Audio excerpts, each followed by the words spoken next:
मित्रांसोबत सिद्धेश्वर मंदिरात गेलेला सुरंजन शेडगे, वय 16, राहणार फलटण, सध्या कर्णिक नगर, सोलापूर, या युवकाने आपण पोहून दुसऱ्या बाजूला येतो असे सांगून तलावात उडी मारली, पण तो बुडत असल्याचे पाहून त्याचा मित्र आयुष माळवतकर याने वाचवण्यासाठी तलावात उडी मारली, पण तोही बुडू लागला.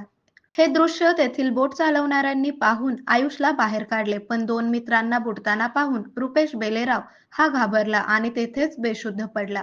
ही घटना रविवारी दुपारी 4च्या सुमारास घडली. दरम्यान अग्निशामक दलाच्या जवानांनी जवळपास 3.5 तास शोध कार्यानंतर मुलाचा शोध थांबवण्यात आला. बुडालेला सुरंजन सेडगे, आयुष माळवतकर हे शासकीय तंत्रनिकेतनमध्ये मेकॅनिकल डिप्लोमाच्या प्रथम वर्षात शिक्षण घेत आहेत. रुपेश बेलेराव हा त्यांचा मित्र आहे. ते तिघे रविवारी दुपारी सिद्धेश्वर मंदिरात गेले.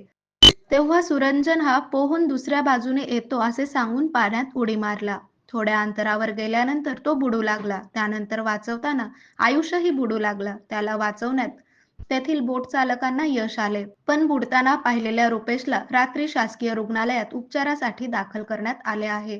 दरम्यान या घटनेची माहिती मिळताच फौजदार चावडीचे पोलीस निरीक्षक तानाजी दराडे, गणपत चव्हाण आणि बीट अंमलदार खर्चे हे घटनास्थळी दाखल झाले. त्यांनी लगेच अग्निशामक दलाला घटनेची माहिती दिली.